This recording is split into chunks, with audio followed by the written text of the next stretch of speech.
ඉතින් කොහොමද? ගොඩාක් දවසකින් නේද වීඩියෝ එකක් අරගෙන ආවේ. හැබැයි ඉතින් වෙනද වගේම මම හිතන්නේ ඔයාලා කැමති තැනකට අද ඔයාලව අරගෙන යන්න කියලා හිතුවා. හැබැයි වෙනද වගේ කිව්වට ටිකක් වෙනස් විදිහක වීඩියෝ එකක් කරන්න ඕනේ කියලා හිතුවා.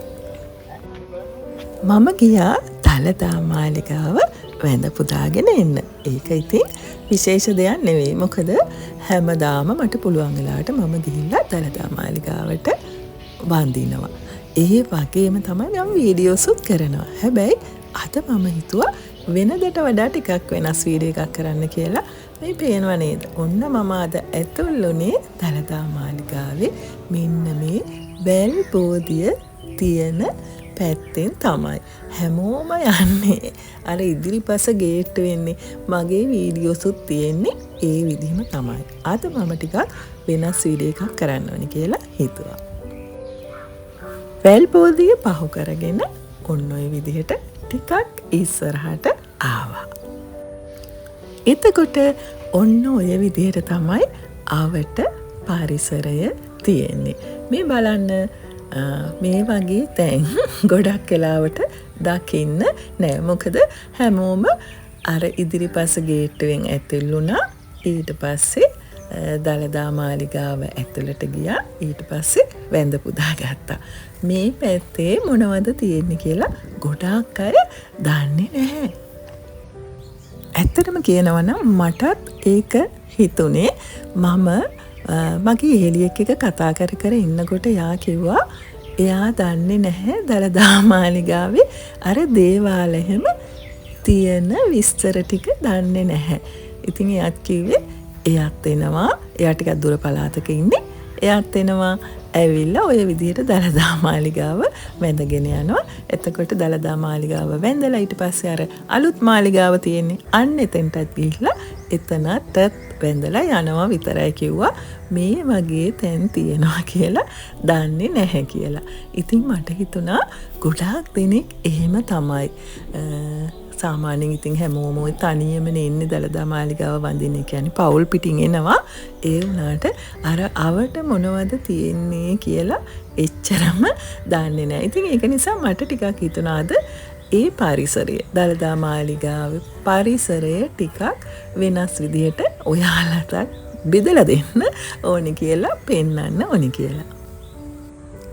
පෙරහැර කාලවල වලට අලි ඇත්තු ඉන්න තැන තමයි මෙතන. මෙතන විතරක් නෙමෙයි මේ අවට හැම තැනම වගේ ඉන්නවා.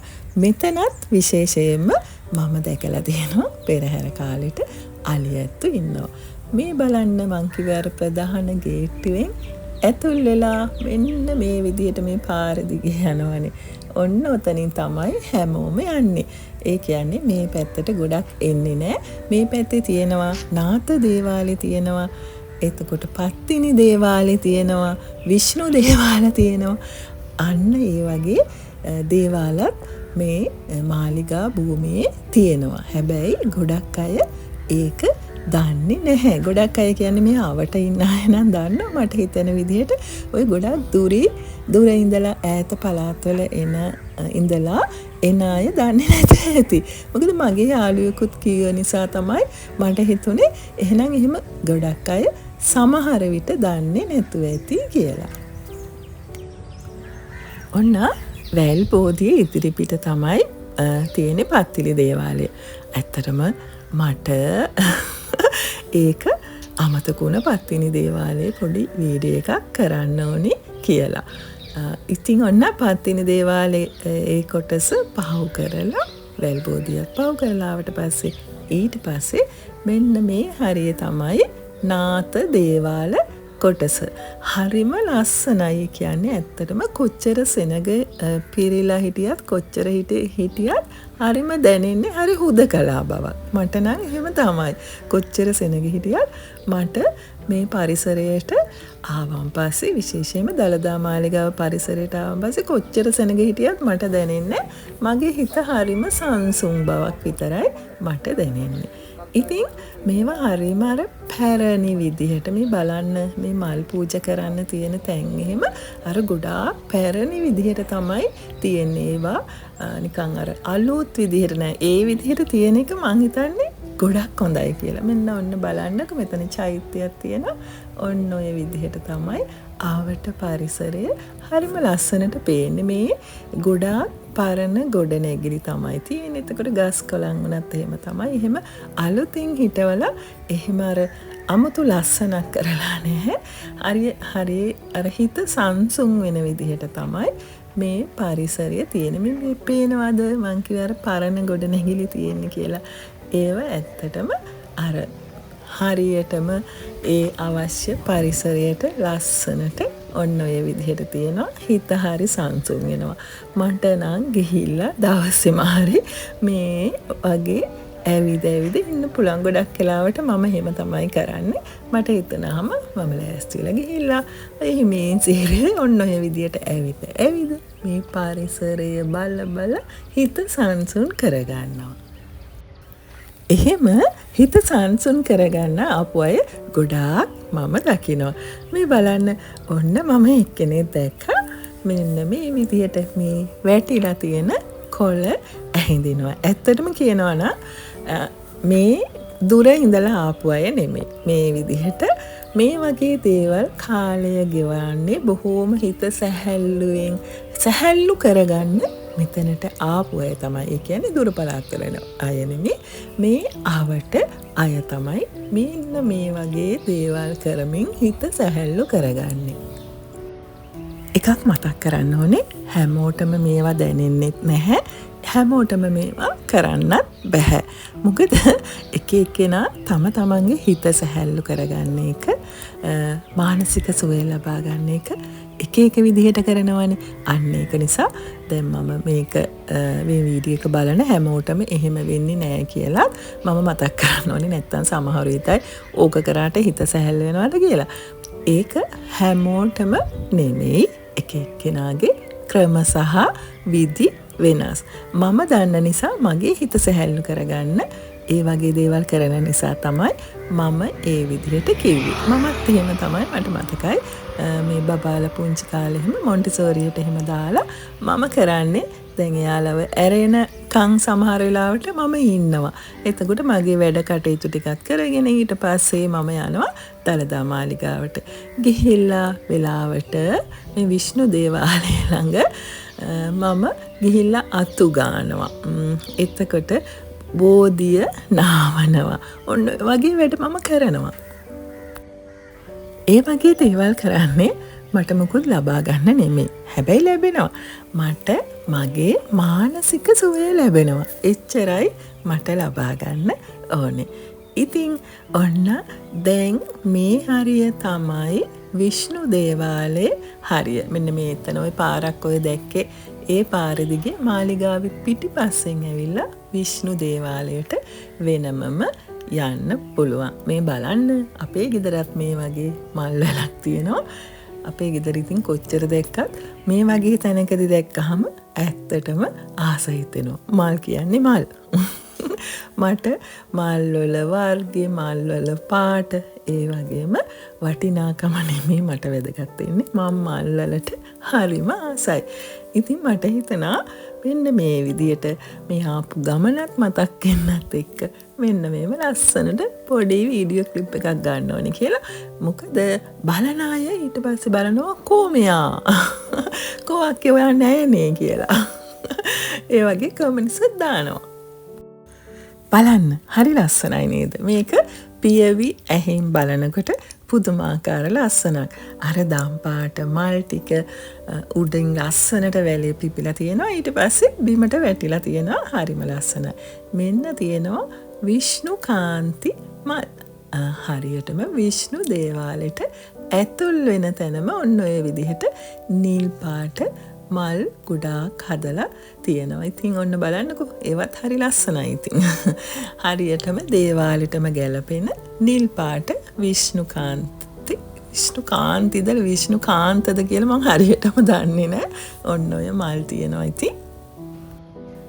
ඔන්න දැන් මම ඇවිල්ලා ඉන්නවා විෂ්ණු දේවාලයට ඇතුල් වෙන තැන.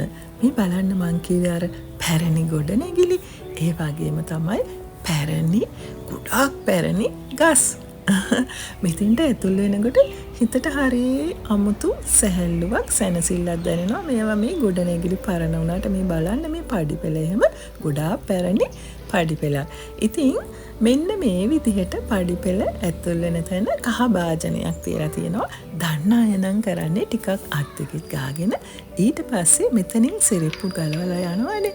ඉතින් අත් දෙක වගේම කකුල් දෙකට ටිකක් මේ කහ වතුර ටිකක් ගා ගන්නවා. ඒක හැමෝම කරන්නේ නැහැ. අර ඒක දන්න අය පුරුද්දක් විදිහට කරන අය ඒක කරනවා. ඔන්න ඒ විදිහට ඔන්න තියෙනවා විෂ්ණු දේවාලේ. පේනවනේ නිල් පාටට තියෙනවා විෂ්ණු දේවාලේ. අර මම කිව්වේ මම ඇවිල්ලා මෙන්න මෙතන අතු ගන්නවා, බෝධිය නාවනවා. මෙන්න මෙතෙන්ට තමයි මං හරි කැමති. මොකද එහෙම ගොඩාක් සෙනග මෙතෙන්ට එන්නේ නෑ. හරි සැහැල්ලුවෙන් ඉන්න පුළුවන් තැනක් තමයි මෙතන. දළදා මාලිගාවේ මම ඇවිල්ලා ගොඩාක් වෙලා කාලය ගත කරන තැනක් තමයි මෙතන. අපේ ජීවිතවල කොච්චරනම් හැලහැප්පීම් වෙනවද නේද? ඉතින් එක එක්කෙනා ඒ හැලහැප්පීම් වලට මූණ දෙන විදිහවල් වෙනස්. මගේ ජීවිතේ තෝන තරම් ඔය හැලහැප්පීම් වෙනවා. සමහර හැලහැප්පීම් බලෙන්ම හප්ප ගන්නවා. සමහර ඒවා ඉතින් එක එක්කෙනා හප්පනවා. ඔය වගේ දේවල් වෙනවනේ. අන්න ඒ වගේ වෙලාවට මම මගේ හිත සතුටු කරගන්න ඒ වගේම හරිම සැහැල්ලුවෙන් ඉන්න පොල් තෙල් ටිකක්, හඳුන් කූරු ටිකක් අරගෙන, ඒ වගේම මල් ටිකක් අරගෙන මෙන්න මෙතෙන්ට එනවා. මගේ ජීවිතේ හරිම ලස්සන තැනක් මෙතන.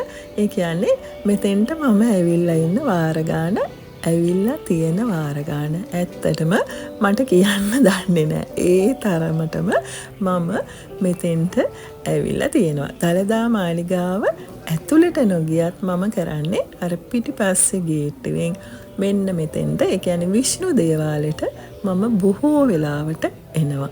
මේ විෂ්ණු දේවාලය ළඟ මෙතන මේ බෝධිය ළඟ ඉඳගෙන ඉන්න පුළුවන්. ඒ කියන්නේ ඇත්තටම හිත සැහැල්ලු වෙනවා.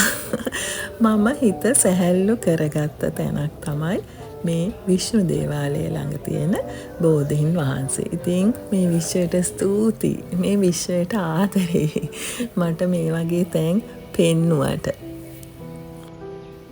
ජීවිතේ සමහර කාලවල් පසු කරන්න ඇත්තටම මට උදව් වුණා. මට සැනසීම මානසික සුවය මම ලබාගත්ත තැනක්. ඉතින් ඇත්තටම ස්තුති කරන්න ඕනේ. සාදු සාදු සාදු කියලා නැවත වරක් මතක් කරලා වඳින්න ඕනේ. ඔන්න විෂ්ණු දේවාලේ එතන ඉඳලා මෙතෙන් චුට්ටක් එහාට ගියාම මේ බලන්න හරිම ලස්සනයි. මේවා ගොඩාක් පැරණි. මේ බලන්නකො මේ වතුර අරින සිංක් එක. බලන්නකො ඒක හදලා තියෙන්නේ ගල් වලින්. ගොඩාක් පැරණි, ගොඩක්ම පැරණි ස්ථානයක් තමයි මෙතන. ඉතින් ඔන්න ඔය විදියට මෙතනක් තියෙනවා ලස්සන තැනක්. මේ බලන්න මේවා මහා ලොකු, මට ඒක කියන්න තේරෙන්නේ මහා ලොකු තැන් නෙමෙයි. ඒ වුණාට මේ වගේ තැන්වලට ආම හිත නිවෙනවා. ඒක නිසා මම ගොඩක් වෙලාවට ඔය ඇවිල්ලා ඇවිදලා මේ වගේ මේ තැන් මං කොච්චරවත් දැකලා තියෙනවනේ. දැකලා තිබ්බට මට ඒක කවදාවත් ඇති වෙන්නේ නැහැ. මගේ හිත, මගේ මනස නිවෙන තැන. ඉතින් මම ඔන්න ඔය විදිහට ඇවිල්ලා ටිකක් ඇවිදයි දෙන්නවා. මේ දළදා මාලිගාවේ මෙන්න මේ විදිහට එක කුකුල සෑහෙන ඉන්නවා. ගොඩක් ඉන්නවා. ඉතින් ඔය බලන්නකෝ. හැබැයි ඒගොල්ලන් එහෙම කාටවත් කරදර කරන්නේ නැහැ. සමහර කුකුලෝ ඉන්නවනේ කොටනවානේ එළවෙලෝ. එහෙම නැහැ. මේගොල්ලෝ එයාලගේ පාඩුවේ එයාලගේ දඟකාරකම් කර ඔය තියෙන පොරි එහෙම හිඳ කනවා. සමහරු කිරිබත් එහෙම පූජා කරනවනේ. ඒවත් වෙලාවකට ඉතින් ඔය පැත්තකට දානවනේ. ඒවා එහෙම කනවා. මං හිතන්නේ ඒ පුරුද්දට තමයි ඔය එන්නේ. ඉතින් මම විෂ්ණු දේවාලේ පරිසරයෙන් ඔන්න ඊළඟට දැන් මම මේ ලෑස්ති වෙන්නේ දළදා මාලිගාව ඇතුළට යන්න තමයි. ඒ එනකොට මේ අවට ටිකක් මට පෙන්වන්න ඕනි කියලා හිතුණා. මේ නාත දේවාලේ ඔන්න ඔය විදිහට මේ පරිසරය නාත දේවාලේ. ඒ නාත දේවාලෙත් ඔන්න ඔය විදිහට වැඳ පුදා ගන්න තැන් බුද්ධ කුටි එහෙම හදලා තියෙනවා. හරිම අමුතු ලස්සන. ඒ වගේම තමයි ලස්සන වගේම තමයි සුවඳ මතක් කරන්න ඕනේ. අන්න ඒක තමයි මේ මානසික සුවය කියන ලැබෙන එක කියලා මම කියන්නේ. හිත නිවෙනවා කියන්නේ අර හඳුන් කූරු සුවඳත් එක්ක ඒ වගේම අර පුංචි හුළඟකුත් යනවනේ. අර ලොකු මහලොකු හඳුන් කූරු සුවඳක් එන්නේ නැහැ. සාමාන්‍ය ගන්නට අර හුළඟත් එක්ක ඒවා එනකොට හරිම හිතට මානසික සතුටක් සැහැල්ලුවක් සුවයක් දැනෙනවා. ඔන්න මම අද ආවා මේ වෙලාව දැන් 10:20ට විතර ඇති. 10 මාරට දළදා වහන්සේ වැඩ සිටින කුටිය විවෘත කරනවා. ඉතින් මම හිතුවා අද මට ඔයාලට දළදා වහන්සේ වැඩ සිටින කුටිය විවෘත කරලා පස්සේ ඒ පේන ඒ දර්ශනය ඔයාලට ගේන්න ඕනේ කියලා. ඒක නිසා මම ඇවිල්ලා මෙතන විනාඩි 10ක් විතර හිටියා.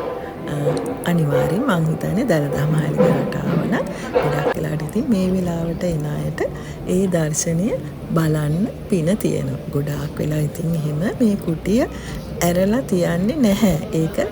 ඒක නිසා හැමෝටම ඒ අවස්ථාවේ ඇත්තටම දළදා මාලිගාව වඳින්නාම කියලා හැමෝටම ඒ අවස්ථාව දකින්න හම්බෙන්නේ නැහැ. මෙන්න මේ විදිහට වහලා තියෙන තැනක් තමයි ගොඩාක් වෙලාවට ඇවිල්ලා වැඳලා යන්න පුළුවන් වෙන්නේ. ඉතින් ඔන්න දැන් මේ කුටිය විවෘත කරා. ඔන්න ඔය විදිහට ඔයාලට දැන් දළදා වහන්සේව දැක බලා ගන්න පුළුවන්. මම ඒ ටික වැඩි කතා කරන්න නැතුව ඉන්න ඔයාලා බලා ගන්න.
ඉතින් ඔන්න ඔය විදිහට දළදා වහන්සේ වැඳ පුදාගෙන මම දැන් මේ පාලට ඇවිල්ලා ඉන්නේ. ඒ දළදා වහන්සේ වැඩ සිටින කුටිය යට කොටස. ඒ කියන්නේ යට තට්ටුවේ ඔන්න ඔය විදිහට හරිම ලස්සනට මේ වටේම හරි ලස්සනයි බලන්නකො නේද? මෙන්න මේ විදිහට මල් වලින් සරසලා තියෙනවා. ඉතින් මේව මේ කැමරාවට ගත්තාම වගේ නෙවෙයිනේ. පියවි ඇහෙන් බලනකොට හරිම සුන්දරයි, හරිම ලස්සනයි. ඉතින් ඔන්න ඒකත් මම ඔයාලට පෙන්වන්න ඕනේ කියලා හිතුණා. මේ පේන්නේ මේ පඩිපෙළෙන් ඔන්න නැගගෙන යනවා. ඒ අලුත් මාලිගාව. ඉතින් අලුත් මාලිගාව එහෙම මම ගොඩාක් වීඩියෝස් වල කරලා තියෙන නිසා මට හිතුණා දැන් මේ වීඩියෝ එක ගොඩාක් දිග කරන්නත් බැහැනේ. දිගටම බලනකොට එපා වෙනවා. ඉතින් ඒක නිසා ඔන්න දැන් ඊට පස්සේ මම ඔන්න ඔය විදිහට ආපහු පහලට බැහැලා දළදා මාලිගාව වැඳ පුදාගෙන ඉවර වෙලා මේ යන ගම. ඉතින් එහෙනම් ආයේ ලස්සන වීඩියෝ එකක් අරගෙන එන්නම්. හැපි හෝම් එකත් එක්ක ඉන්න ආදරණීය සිත් ඇත්තන්ට ගොඩාක් ස්තුතියි කියන්න ඕනේ. ගොඩාක් ආදරේ කරගන්නත් ඕනේ. වීඩියෝ ගෙනාවත් නැති වුණත් දිගටම මාත් එක්ක ඉන්නවට ගොඩක් ස්තුතියි. ගොඩාක් ආදරේ. ආදරණීය සිත් ඇත්තු සියලු දෙනාටම විශ්වයේ ශක්තිය ධෛර්යය ආශිර්වාද ලැබේවා. සියලු දෙනාටම දළදා සමිඳු පිහිටයි. ආයුබෝවන්. මම මහනුවර ප්‍රියන්තීදී සිල්වා.